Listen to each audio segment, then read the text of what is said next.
చూడండి, వాక్యంలోనికి వెళ్దాం. మత్తయి సువార్త 2వ అధ్యాయము 2వ వాక్యం. యూదుల రాజుగా పుట్టినవాడు ఎక్కడ ఉన్నాడు? తూర్పు దిక్కున మేము ఆయన నక్షత్రము చూచి ఆయనను పూజింపవచ్చుతమని చెప్పిరి. ఈ వాక్యాన్ని బట్టి ఒక చిన్న ప్రార్థన చేసుకుని వాక్యంలోనికి వెళ్దాం. దయచేసి అందరూ కూడా ప్రార్థనలో ఏకీభించండి. ప్రార్థన. పరిశుద్ధుడా దేవ తండ్రి, ప్రభువా యేసు క్రీస్తు, అయా ఇదిగో ప్రభువా, ప్రార్థన చేస్తూ ఉండగా మీ కృపాక్షేమములు మెండుగా కలగజేసి చదవబడిన వాక్యంలో నుండి మాతో మాట్లాడండి ప్రభు. ఏ మాటలైతే అవసరమో ఆ మాటలే మాట్లాడమని ప్రార్థిస్తూ ఉన్నాం తండ్రి. మీ మాటల చేత మా అందరినీ బలపరచండి. ఈ కొద్ది ప్రార్థన ఆలకింపచేయమని యేసుక్రీస్తు నామమున అడుగుచున్నాము తండ్రి, ఆమె. మరలా అదే వాక్యాన్ని చూద్దాం. చూడండి, మత్తయి సువార్త 2వ అధ్యాయము 2వ వాక్యం. యూదుల రాజుగా పుట్టిన వాడు ఎక్కడ ఉన్నాడు? తూర్పు దిక్కున మేము ఆయన నక్షత్రము చూచి ఆయనను పూజింపవచ్చుతమని చెప్పిరి. ఈ వాక్యాన్ని బట్టి మనం ఆలోచన చేస్తే ఈ సందర్భం జ్ఞానులకు రాజు అయిన హేరోదు మధ్యలో జరిగిన సందర్భం ఇది. నిజానికి జ్ఞానులు తూర్పు దేశంలో ఆకాశం వైపు చూసినప్పుడు ఒక నక్షత్రం కనిపించింది. అన్ని నక్షత్రాలు ఒకలాగుంటే ఈ నక్షత్రం వెలుగుతూ ప్రకాశిస్తూ వేరేగా ఆ నక్షత్రాలన్నిటిలో వేరేగా కనిపిస్తూ ఉంది. ఈ జ్ఞానులు ఆ ఆకాశంలో ఉన్న నక్షత్రాన్ని చూడగానే వెంటనే దాన్ని వెంబడించడం మొదలుపెట్టారు. ఆ నక్షత్రం నడుస్తూ ఉంది. దాన్ని వెంబడిస్తూ దానితో పాటు నడుస్తూ వేరే దేశం వచ్చేసారు. ఏ దేశం వచ్చేసారట? యోధా దేశం వచ్చేసారు. యోధా దేశంలో యెరూషలేము పట్టణం వచ్చి ఆ పట్టణంలో రాజు కోటలోనికి వెళ్ళారు. నిజానికి యోధా దేశానికి ఆ దినాల్లో రాజుగా ఉండింది ఎవరు అంటే హేరోదు. ఈ రాజు అయిన హేరోదు మంచివాడు కాదు, చెడ్డ వ్యక్తి అని బైబిల్ మనకు బోధిస్తూ ఉంది.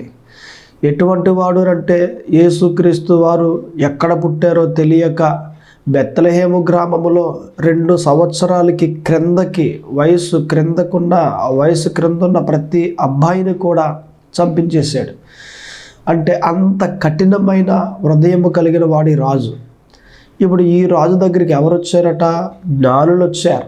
వచ్చి, అయ్యా, యూదుల రాజుగా పుట్టినవాడు ఎక్కడ ఉన్నాడు అని అడిగారు. అసలు ఈ రాజు ఎటువంటివాడు? మంచోడు కాదు.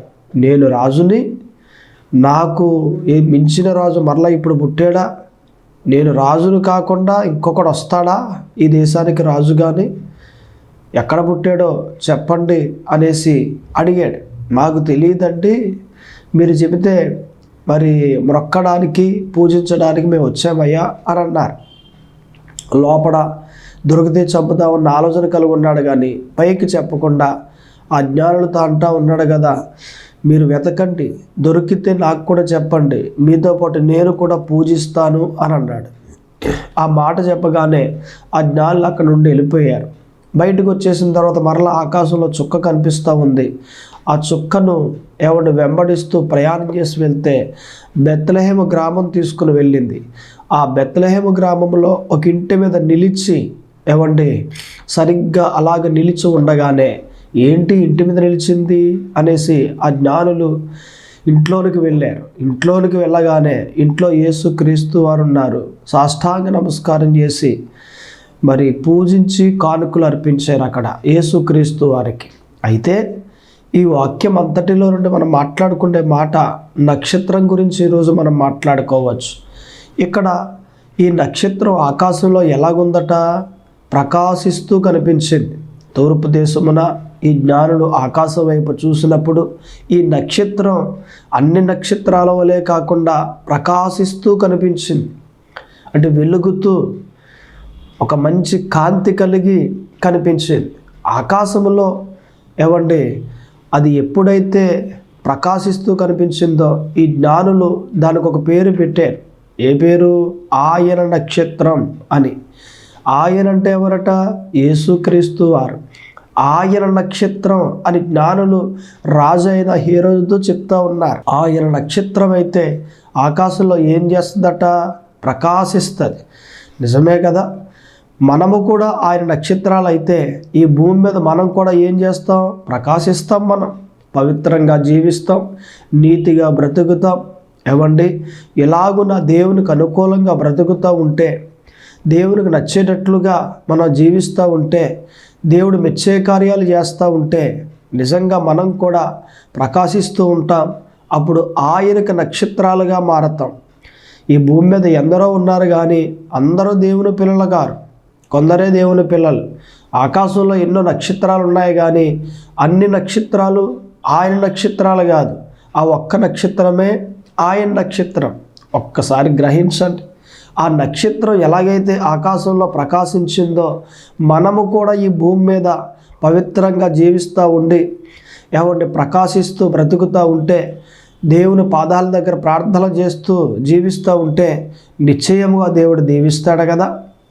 కాబట్టి మనము ఆయన నక్షత్రంగా ఉండాలని పరిశుద్ధాత్మ దేవుడు కోరుతూ ఉన్నాడు. అయితే ఈ ఆయన నక్షత్రము ఈ అంశంలో మనం మాట్లాడుకునే ప్రతి మాటను బట్టి మనం ఆలోచన చేస్తే 3 మాటలు మనం మాట్లాడుకోవచ్చు ఈరోజు. ఇందులో మొదటి మాట ఇప్పుడు మనం చెప్పుకున్నాం.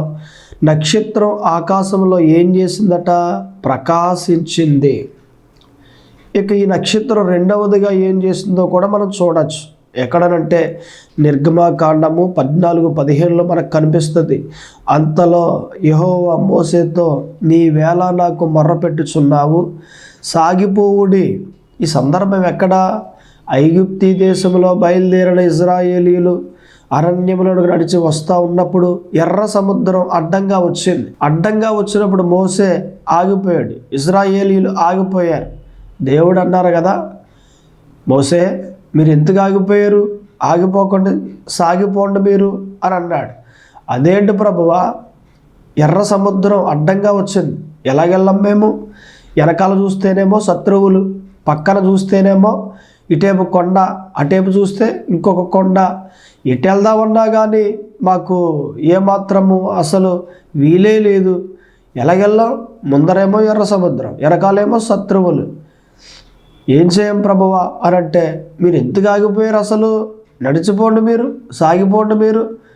నీ చేతిలో కర్ర ఉంది కదా, సముద్రం దగ్గరకు వచ్చి ఎత్తుపట్ట కర్రను సముద్రానికి చూపించు అని అనగానే మోసే ఏం చేసేటప్పుడు వచ్చి ఆ కర్రను సముద్రానికి చూపించాడు.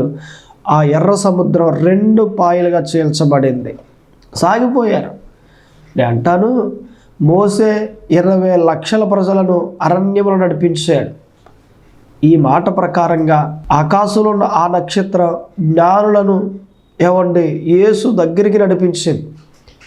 ఆకాశంలో ప్రకాశించింది, అది మొదటి మాట అయితే, రెండవది ఆకాశంలో ఉన్న నక్షత్రం ఈ జ్ఞానులను నడిపించింది.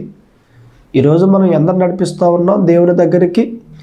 దేవుని ఆలయానికి కనీసం కొందరినైనా మనం తీసుకొచ్చామా, నడిపించామా? తీసుకురావాలి.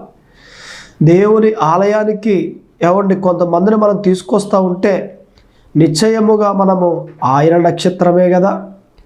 ఆయన నక్షత్రాలు ఏం చేస్తాయి? అనేక మంది అన్యులను దేవుని దగ్గరికి నడిపిస్తారు. అది ఆయన నక్షత్రం అంటే. దేవుని పిల్లలు ఎప్పుడూ కూడా అనేక మందిని నడిపిస్తారండి.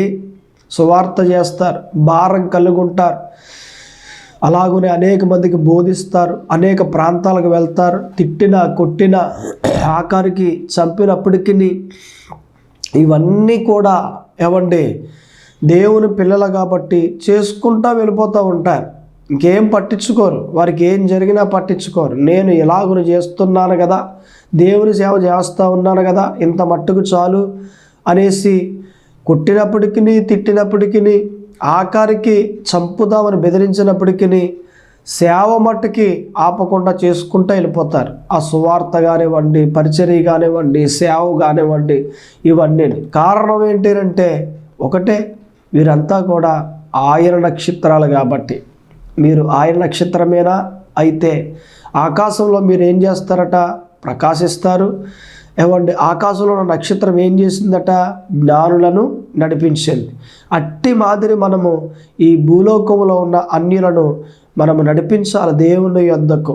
అలాగును కానీ నడిపిస్తే నిశ్చయముగా దేవుడు మనందరినీ దీవిస్తాడు. అంతేగాని ఏమండి ఏమాత్రము సేవను పట్టించుకోకుండా, దేవుని పరిచర్య పట్టించుకోకుండా, పాస్టర్ గారిని పట్టించుకోకుండా, ఏదో వస్తున్నాం కదా వెళ్తున్నాం కదా అన్నట్లుగా కొంతమంది ఉంటారు.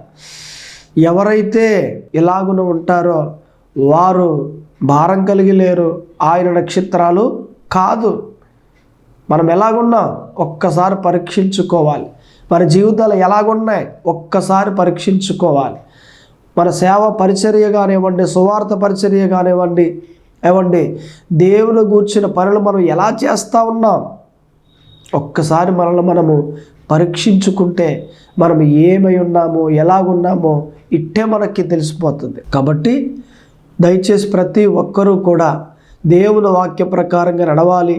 దేవుని పరిచర్యను ముందుకు తీసుకుని వెళ్ళాలి. దేవుని సువార్త ఎల్లకాలము చేయాలి, ఎల్లప్పుడూ చేయాలి. శీతాకాలమైన, వర్షాకాలమైన, వేసవకాలమైన, ఏ కాలమైనా దేవుని సువార్త మానకూడదు, దేవుని పరిచర్య మానకూడదు, దేవుని ఆలయానికి మానేయకూడదు. కొంతమంది చూడండి, పాస్టర్ గారు శీతాకాలం కాబట్టి రాలేకపోతున్నానండి చలికి, మరి తర్వాత శీతాకాలం అయిపోయిన తర్వాత వచ్చేస్తారండి అని అంటారు. అలాగమ్మా సర్లే అంటాడు పాస్టర్ గారు. శీతాకాలం అయిపోయిన తర్వాత ఎండవకాలం వస్తుంది, అంటే వేసవకాలం వస్తుంది. ఎండలు కదా అప్పుడు. పాస్టర్ గారు ఏమ్మా రావట్లేదే, కాలం మారింది కదా అని అంటే బాగా ఎండలండి, ఇంట్లో కూర్చోలేకపోతున్నాను, నేను ఇంకా బయటే ఉంటున్నాను చెట్టు క్రింద, తట్టుకోలేకపోతున్నాను. ఈ కాలం అయిపోయిన తర్వాత ఎండాకాలం నేను ఆలయానికి వచ్చేస్తానండి అని అంటది. సర్లే అమ్మ అని అంటాడు అనుకోండి పాస్టర్ గారు. తర్వాత మరలా కాలం మారిపోయిన తర్వాత వర్షాకాలం వస్తుంది. ఏమ్మా కాలం మారింది కదా ఇంకా రావట్లేదే నువ్వు అని అడిగితే, పాస్టర్ గారు అంటే వర్షాకాలం కాదని వర్షాలు ఎక్కువ కురుస్తున్నాయండి, మరి అసలు మా ఇంటికి బయట వాకిట్లో అడుగు పెడితేనే బురద బంద ఎంత చిరాగ్గా ఉందో, ఈ వర్షాకాలం అయిపోయిన తర్వాత వచ్చేస్తానండి. మళ్ళీ ఏ కాలం వస్తుంది? శీతాకాలమే. శీతాకాలము రాకుండా ఆలయానికి, ఏది వేసవకాలం రాకుండా, వర్షాకాలం రాకుండా, ఈ 3 కాలాలు ఆలయానికి రాకపోతే ఇంకే కాలం ఉంది? ఇక దేవుని దగ్గరికి పోయే కాలం ఉంది. అంటే ఆయన దగ్గరికి ఆయన పిలిస్తే ఇంకో కాలం ఉంది, 4వ కాలం. అదే కాలం అది పోయే కాలం అది. కాబట్టి ఆ పోయే కాలంలోకి మనం వెళ్లకుండా ఉండాలంటే ప్రజెంట్ ఏమండి ఆలయానికి రావాలి. ఏ కాలమైనా, శీతాకాలమైనా, వేసవకాలమైనా, వర్షాకాలమైనా దేవుడు ఆలయానికి వస్తే మెండైన ఆశీర్వాదములు దేవుడు మనందరికీ కలగజేస్తాడు. అంతేగాని కాలాలు పేరు చెప్పి ఆలయం మానేసే వారిగా, ఎగనామా పెట్టేసేవారిగా ఉంటే అది దీవెనకరమైన ఎవరి జీవితము కానే కాదు. దేవుడు మెచ్చే వారిని ఇంకా ఇంకా ఎదిగింపజేస్తాడు, ఇంకా ఇంకా వర్ధిల్లింపజేస్తాడు. దేవునికి అనుకూలంగా ఉన్న ప్రజలను ఎప్పుడూ వదలడు, ఎప్పుడు చేయబట్టుకుని నడిపిస్తూ ఉంటాడు ఆయన. ఏమండి ఇంకను ఎదిగింపజేస్తాడు ఆయన. ఏది ఇవ్వాలో అన్నీ సమకూరుస్తాడు. ఇలాగును ప్రార్థన చేస్తే అలాగున కార్యాలు కూడా జరిగిపోతూ ఉంటాయి. దేవునికి నచ్చినట్లుగా బ్రతికే ప్రజలు, దేవునికి అనుకూలంగా ఉన్న ప్రజలు ఇలాగున ప్రార్థన చేస్తే అలాగున జవాబు వస్తుంది, అలాగున కార్యాలు జరుగుతాయి. ఇప్పుడు ఒక ప్రాంతంలో ఒక స్త్రీ ఉంది. పాస్టర్ గారు మరి నా గురించి ప్రార్థన చేయాలండి అని అంది. అంత కంగారు దేనికమ్మ, అలాగా కంగారు పడిపోతున్నావు, చెప్పు ప్రార్థన చేస్తాను, ఏంటి అంశం ఏంటి, దేనికోసం చేయాలి అని అన్నాడు ఆయన. ఏమీ లేదని పాస్టర్ గారు, మా ఇంట్లో బంగారం కనిపించట్లేదండి, మొన్న పెళ్ళికి వెళ్ళాను, 90,000 రూపాయల బంగారం, అది ఆ రోజుల్లో 90,000 అంటే ఈ రోజుల్లో దాదాపుగా 3 లేక 4 లక్షలు ఖరీదు. బంగారం పడిపోయిందండి, దయచేసి దొరికేటట్లుగా ప్రార్థన చేయండి అని అంది. అలాగే కళ్ళు మూసుకో అనేసి ప్రార్థన చేశాడు. ప్రార్థన చేసి పంపించేశాడు. ఎంతగా ఈమె ఇంటికి వచ్చేసింది కానీ తన హృదయంలో సమాధానం కలగలేదు. ఎందుకంటే ఈ బాధ ఏంటంటే బంగారం పోయిందనే బాధ కాదు, పక్కోళ్ళు ఏం చేస్తున్నారంటే ముల్లెట్ పొడి చేస్తున్నారు. ఆదివారం అయ్యేసరికి బైబిల్ పట్టుకుని వెళ్ళిపోతావు కదా, నీ దేవుడు గొప్ప దేవుడు అని మాకు చెప్పేస్తూ ఉంటావు కదా. ఏది నీ బంగారం పడిపోతే నీ దేవుడు పట్టించుకోలేదా? పడిపోయేది పలానా చోట అని చెప్పలేదా? నీ దేవుడు గొప్ప దేవుడు కదా, చెప్పాలి కదా. నీ బంగారం పోయినప్పుడు నీకు తెలియజేయాలి కదా అని అనగానే ఈమెకి ఎలాగుందంటే నరక బాధ కింద ఉంది, లోపల ముల్లెట్టు పొడి చేస్తున్నారు. ఇది తట్టుకోలేక బంగారం దొరకాలని ఈమె ఏం చేసిందంటే మొక్కాలేసి ప్రార్థన చేయడం మొదలెట్టింది. బంగారం పోయిందన్న బాధ కన్నా ఏ బాధ ఎక్కువైపోయింది ఈమెకు? పక్కోళ్ళు ముల్లెట్టు పొడి చేస్తున్నారన్న బాధ ఎక్కువైపోయింది. ధనవంతురాలే, స్థలాలు ఉన్నాయి, పొలాలు ఉన్నాయి, డబ్బు ఉంది, ఏమండి ఇంకా ఆస్తులు ఉన్నాయి, ఇల్లు ఉంది, మంచి ధనం ఉంది.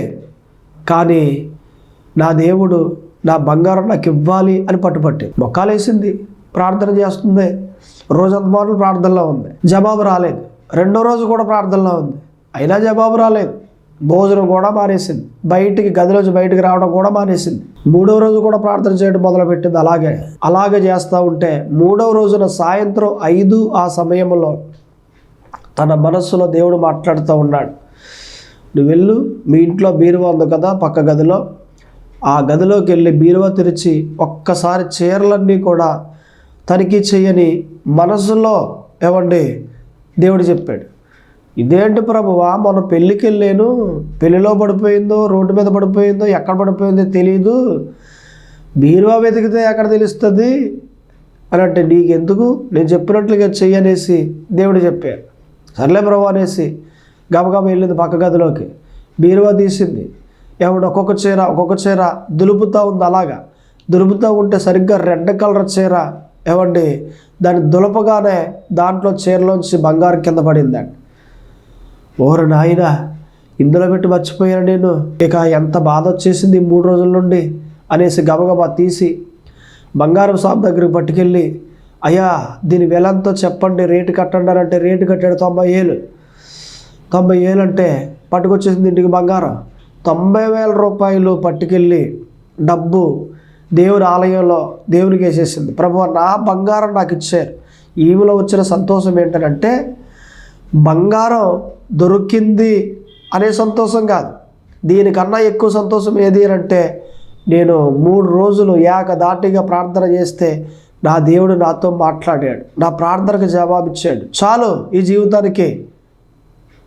ఇక ఆమెకు హృదయంలో తృప్తి కలిగింది. నా దేవుడు నాతో మాట్లాడాడంటే చాలు. ఇక బంగారమా, ఓకే, ప్రార్థన చేశాను కదా, దేవుడు నాకు ఇచ్చాడు కదా, ఈ వెల నా దేవునికి ఇచ్చేస్తాను అనేసి పట్టుకెళ్ళి ఏమండి ఆలయంలో ఇచ్చేసిందండి. ఏది డబ్బు, బంగారం ఆమె ఉంచుకోదు. అలాగున దేవుడు ఎన్నో కార్యాలు. నేను అంటాను, ఎవరైతే ఆయన నక్షత్రమో వారు ఎలాగును ప్రార్థన చేస్తే అలాగున జవాబు వస్తుంది.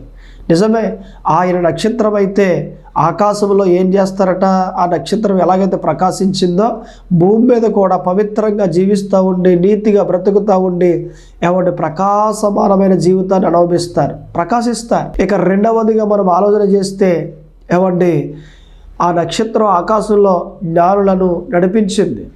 మనం కూడా అనేక మంది అన్యులను నడిపిస్తాం. అనేక మంది అన్యులు మార్చబడాలని, అనేక మంది అన్యులంతా కూడా దేవుళ్ళలోనికి రావాలని ఇలాగున భారం కలుగుండి సువార్త చేస్తూ ఉండి ముందుకి దేవుని పరిచర్యను ముందుకు తీసుకుని వెళ్తాం. కాబట్టి ప్రతి ఒక్కరూ కూడా మీరు ఆలోచన చేసి గ్రహించి మీరు అనేక మంది అన్యులను ఆలయానికి తీసుకురండి. అప్పుడు దేవుడు మీ పట్ల దీవించి కార్యాలు చేసి ఆశీర్వాదాన్ని ఇస్తాడు ఆయన. అయితే రెండవ మాట, ఈ నక్షత్రం ఏం చేసిందట, జ్ఞానులను నడిపించింది. కాబట్టే ఆ నక్షత్రం ఆయన నక్షత్రం. మనం కూడా ఎలా ఉండాలి చెప్పండి, ఆయన నక్షత్రంగా ఉండాలి. ఎవరి నక్షత్రం? యేసయ్య నక్షత్రంగా ఉండాలి. నిజంగా చెప్పాలి, నువ్వు బైబిల్ తీసి ఇలా చెప్పగానే, ఏది బైబిల్ తీసి ఇలా చదువుతూ ఉండగానే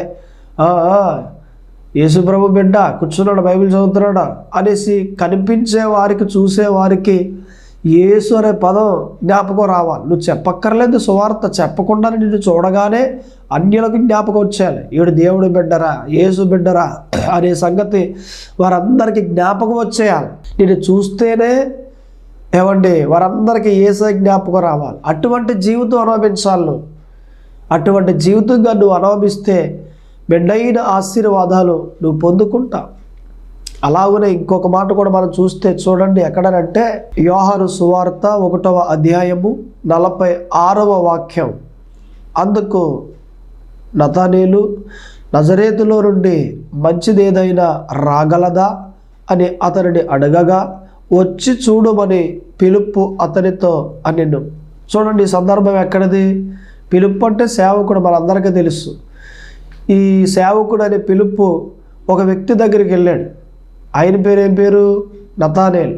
నతనేలు ఇదిగో మనం గ్రంథాల్లో చదివేవే, దేవుని కుమారుడైన మెస్సయ్య భూలోకానికి వస్తాడు, శరీరధారిగా జన్మిస్తాడు, మరి మనందరి పాపాల నిమిత్తము ఆయన ప్రాణం పెడతాడు, ఆయనే రక్షకుడు అని మనం గ్రంథాల్లో చదివాం కదా. మనం గ్రంథాల్లో చదివిన ఆ మెస్సయ్య మేము కనుగొన్నాం, ఆయన్ని చూడ్డానికి రా అని అన్నాడు. చూడ్డానికి రావాలా? అసలు నజరేతులో నుండి ఏదైనా మంచిది రాగలదా అని అంటున్నాడు. ఒక్కసారి వచ్చి చూడు, నిజమో కాదో నీకు తెలుస్తుంది, ఒక్కసారి యేసయ్య దగ్గరికి వచ్చి చూడు అని అన్నాడు. పద అని కూడా వచ్చాడు, పిలుపు తీసుకెళ్ళాడు. నతనేలు ఇదిగో ఈయనే మెస్సయ్య, ఈయనే దేవుని కుమారుడు అని చెప్పగానే నతనేలు చూశాడు. చూడగానే ఆశ్చర్యపోయాడు. ఎంతో ఆశ్చర్యం కలిగింది నతనేలుకి. నిజమే ఈయనే.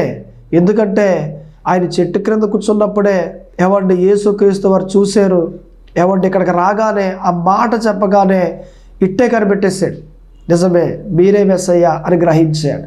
ఇప్పుడు మనం మాట్లాడుకునే మాట ఏమంటారంటే, పిలుపు నతనేలుని తీసుకుని వచ్చి యేసును చూపించాడు. ఎవరినట? యేసుని చూపించాడు. ఆకాశంలో ఉన్న నక్షత్రం కూడా ఈ జ్ఞానులను నడిపించి ఎవరిని చూపించిందట? యేసును చూపించింది. నక్షత్రం ఈ జ్ఞానులను ఏమండి మరి నడిపించి యేసును చూపించినట్లుగానే మనము కూడా అనేక మంది అన్యులకు యేసుక్రీస్తు అని చూపించాలి. అమ్మా రండి అని పిలవాలి. ఏదైనా క్రిస్మస్ జరిగింది అనుకోండి, ఆ క్రిస్మస్లో అనేక మంది అన్యులను పిలవాలి. రండమ్మా క్రిస్మస్కి అని పిలవాలి. అలా పిలిస్తే వస్తారు. వచ్చిన వారు దేవుని వాక్యం విన్నారు అంటే ఖచ్చితంగా పరిశుద్ధాత్మ దేవుడు అక్కడ కార్యం చేస్తాడు. ఖచ్చితంగా వారంతా మార్చబడతారు. కాబట్టి మనమంతా కూడా అన్యులను యేసు దగ్గరికి తీసుకురావాలి, యేసుని చూపించాలి. మనం ఎప్పుడైతే పవిత్రంగా బ్రతుకుతామో, దేవునికి అనుకూలంగా బ్రతుకుతామో, అప్పుడు మనలో యేసయ్య అనేక మంది అన్యులకు పక్కవారికి కనిపిస్తాడు. మనలో ఉన్న యేసయ్య మనలో యేసును చూడాలి. అది నిజమైన భక్తి అంటే. దేవుని పిల్లలంటే అది. ఎవరైనా తిట్టారనుకోండి, తిట్టేసామనుకోండి, మనలో ఉన్న యేసయ్య కనిపించడా? ఎవరైనా కొట్టారనుకోండి, మనం కూడా తిరిగి కొట్టేసామనుకోండి, మనలో ఉన్న యేసయ్య కనిపించడా? మరి ఎలా కనిపిస్తాడండి? ఎవరైనా తిట్టినప్పుడు వారిని దీవించండి, మనలో ఉన్న యేసయ్య వారికి కనిపిస్తాడు. ఎవరైనా కొట్టారనుకోండి, తిరిగి కొట్టకుండా వారిని ఆశీర్వదించండి, మనలో ఉన్న యేసయ్య వారికి కనిపిస్తాడు. నిజంగా అటువంటి ఆత్మీయ జీవితం కలుగుంటే మనం యేసుక్రీస్తు వారిని అన్యులకు చూపిస్తూ ఉన్నాం. ఇప్పుడు జక్కయ్య చూడండి, నిజానికి ఆ గ్రామంలోకి యేసు ప్రభు వచ్చాడండి, గబగబా వెళ్ళిపోయిన తర్వాత ఆ జక్కయ్య యేసుక్రీస్తు వారిని చూడడానికి మేడి చెట్టు ఎక్కేశాడు. ఏ చెట్టు ఎక్కేశాడు? మేడి చెట్టు ఎక్కేశాడు. మేడి చెట్టు ఎక్కేసిన ఆ జక్కయ్య మరి యేసుక్రీస్తు వారు అన్నారు కదా, త్వరగా దిగిరా అని అనగానే గబగబా దిగి వచ్చేసాడు. దిగి వచ్చిన తర్వాత యేసుక్రీస్తు వారిని తీసుకుని ఎక్కడికి వెళ్ళాడు? యేసుక్రీస్తు వారిని తీసుకుని తన ఇంట్లోనికి వెళ్ళాడు. యేసుక్రీస్తు వారిని చేర్చుకున్నాడు తన ఇంట్లో చోటు ఇచ్చాడు. కాబట్టి నేను అంటాను, వాక్య ప్రకారంగా మనం మాట్లాడుకుంటే మనకి ఎవరు యోహానులో 4వ అధ్యాయంలో 28లో కూడా మనకు కనిపిస్తుంది. సమరయ స్త్రీ, ఆమె కూడా యేసయ్య దగ్గరికి వచ్చి మరి యేసయ్యతో మాట్లాడుతూ ఉన్నప్పుడు యేసయ్యని గ్రహించి గబగబా గ్రామంలోకి వెళ్ళిపోయి, రండి యేసుక్రీస్తు వారిని చూపిస్తారనేసి ఈ సమరయ స్త్రీ గ్రామపు ఆ మనుషులను తీసుకుని వచ్చి యేసుక్రీస్తు వారిని చూపించిందండి.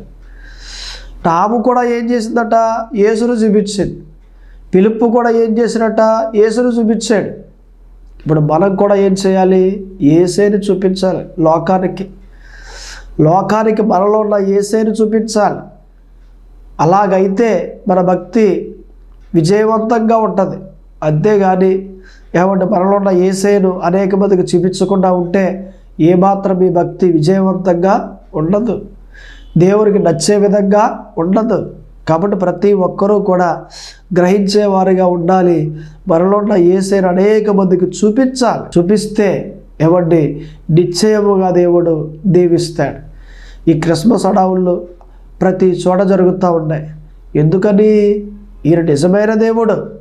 ఏదైనా ఒక పండగ జరిగిందనుకోండి, ఈ పండగ మన గ్రామంలో ఏదైనా ఒక పండగ ఉందనుకోండి, మన రాష్ట్రంలోనే, మన గ్రామాల్లోనే, మన దేశంలోనే జరుగుతాయి. కొన్ని పండగలు గ్రామాలకే పరిమితం, కొన్ని పండగలు వీధికే పరిమితం, కొన్ని పండగలు జిల్లాకే పరిమితం, కొన్ని పండగలు మండలానికే పరిమితం, కొన్ని పండగలు దేశానికే పరిమితం.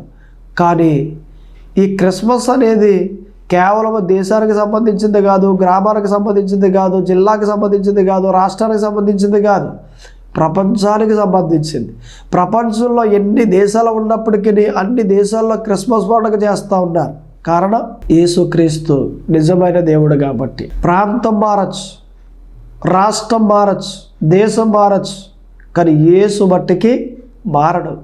ఇక్కడ అక్కడ ఎక్కడైనా యేసుక్రీస్తు వారే దేవుడు. ఏది? రాష్ట్రం మారేసరికి దేవుళ్ళు మారిపోతారు. ఇప్పుడు మా గ్రామానికి దేవత ఉంది ఒక ఆమె, పక్క గ్రామానికి ఇంకొక దేవత మారిపోయింది. గ్రామం దాటగానే గ్రామ దేవత మారిపోయింది. మరి యేసే మారలేదే గ్రామం దాటగానే. మా గ్రామం అయినా, పక్క గ్రామం అయినా, పక్క మండలమైనా, పక్క జిల్లా అయినా, పక్క రాష్ట్రమైనా, పక్క దేశమైనా, ఇక ప్రపంచమంతా ఎక్కడైనా యేసయ్య యేసయ్య యేసయ్య. ఎందుకని? ఈయనే నిజమైన దేవుడు కాబట్టి మీరు గ్రహించండి. అంతేకాకుండా యేసుక్రీస్తు అని నమ్ముకోండి. మీ జీవితాలకి వెలుగు కలుగుద్ది. మీ జీవితాలన్నీ కూడా మార్చబడి రక్షణతో కూడిన జీవితాలుగా ఉంటాయి. రక్షింపబడతారు, దేవుడిచ్చే రక్షణ పొందుకుంటారు. అసలు ఈ భక్తిలో ఏది ముఖ్యమైనది? రక్షణే. రక్షణ లేకుండా ఈ భక్తి చేసామంటే ఇక దేనికి పనికిరాదు, వృధానే. కాబట్టి రక్షణతో కూడిందై ఉండాలి భక్తి. ఆ భక్తి నిజంగా ఇక్కడ అలాగునే దేవుడి రాజ్యంలో జీవించే జీవితం ఏదైనప్పటికీ విజయవంతంగా భక్తి ఉంటుంది. ఆమేన్. దాన్ని బట్టి మీరు గ్రహించిన వారే ప్రతి ఒక్కరూ ఈ నక్షత్రం ఎలాగుందో అలాగే మనమంతా ఉండాలని మీ అందరికీ తెలియజేస్తూ ఉన్నాను. ఈ నక్షత్రం ఏం చేసిందో చెప్పండి? ఆకాశంలో ప్రకాశించింది. ఈ నక్షత్రం ఆకాశంలో ఉండే ఏం చేసింది? భూమి మీద ఉన్న ఏది జ్ఞానులను యేసు దగ్గరికి నడిపించింది. అంతేకాకుండా ఈ నక్షత్రం ఆకాశంలో ఉండే ఈ జ్ఞానులకు యేసుక్రీస్తు వారిని చూపించింది. ఈ 3 కార్యాలు మనం చేయాలి. ఈ 3 కార్యాలు కానీ మనం చేయగలిగితే నిశ్చయముగా దేవుడు దీవిస్తాడు. ఆమేన్. దేవుడు మిమ్మల్ని దీవించునుగాక. ప్రార్థన చేసుకుందాం. ప్రతి ఒక్కరూ కూడా కళ్ళు మూసుకుని ప్రార్థనలో ఎక్కిపించండి. ప్రార్థన.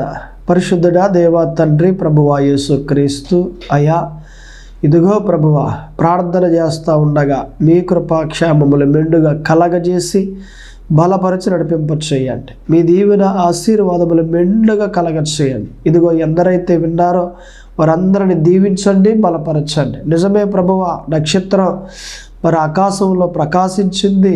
అంతేకాకుండా నక్షత్రం జ్ఞానులను నడిపించింది.